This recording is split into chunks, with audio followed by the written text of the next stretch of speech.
They both carried on walking down the corridor. They couldn't quite see down the corridor except for a little flickering light. However, as they began to approach, they approached with apprehension and curiosity. However, as they approached, they began to hear echoes. Echoes that weren't their footsteps. One of them lit a match. Holding the match in their hand, both of their faces were illuminated. So if there was something there, it could see them. They couldn't see it, no matter how hard they tried. Just as the match was about to go out, she threw it down the corridor. It landed a meter down. There was a drop they hadn't even seen.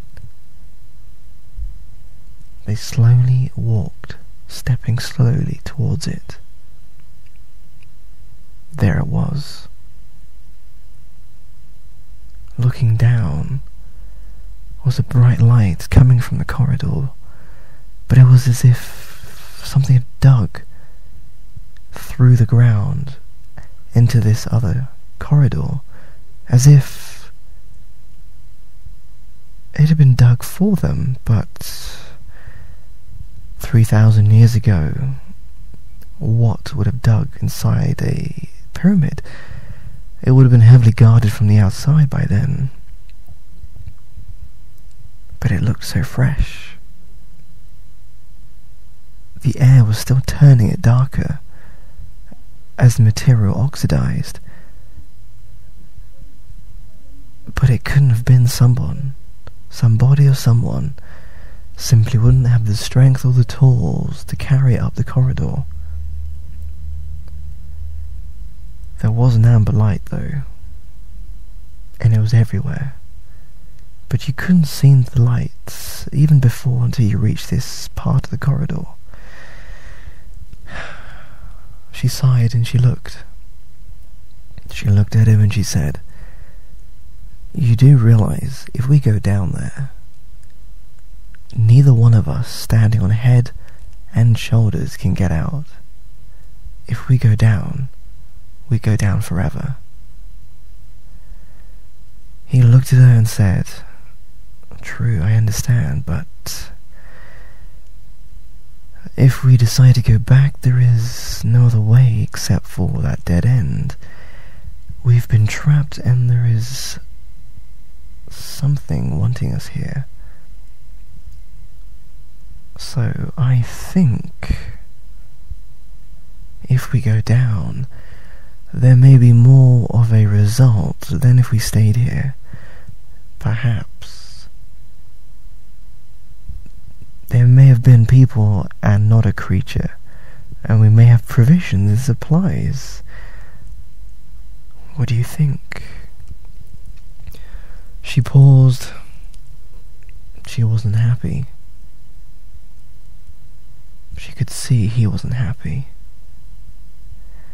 So she put a hand on his shoelaces and she said,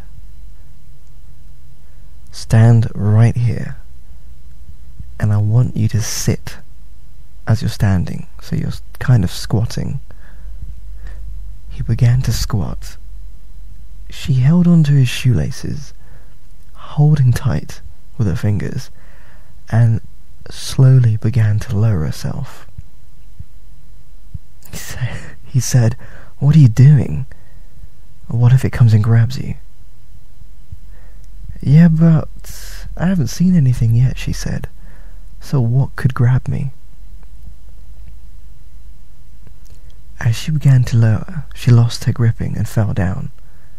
She fell what seemed like 5 meters. As he looked down, he could see her in a pile, but there was something else next to her. It wasn't a creature, it wasn't a shield.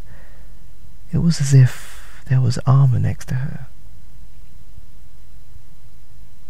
whatever it was, it would need something inside it in order for it to walk and be together. However, this thing was still together, wasn't tied together, and there was no joints.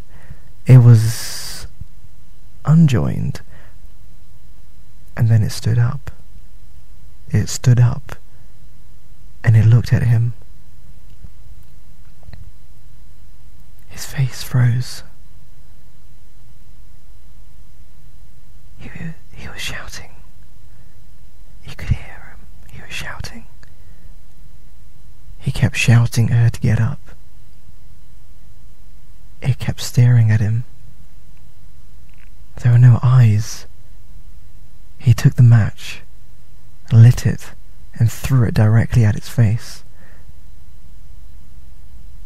But all he saw was the match approach, its face reflect everything, including the match, including the flame. And then it went out. As the match went out, the corridor became dark. He couldn't see anything. He couldn't see her. He couldn't see the light. Even the corridor he was in had gone dark. Something very, very similar to the curse when they dug a pharaoh's tomb. All the lights went out and people died. He was still squatting, and his heart, he couldn't feel it. It stopped. He collapsed and he fell into the hole. He woke up. It was freezing cold, dark, and he could feel like a breeze. He felt around him and he couldn't feel anything. So either he fell directly upon the point where she was, and she'd been moved, or he had been taken somewhere. He lit his match. He was where she fell. Neither her or the creature were there, but the thing above him that had been dug was now sealed, so either it was not the same corridor, or it was the same corridor and somehow, some way he managed to get down. He was sure that he did get down with her, and he was sure that there was a creature, and it did stare at him. There was a match. He threw a match at the creature just before the lights went out. He looked around for the match. He lit up a match to look for it. He couldn't find it around the sides.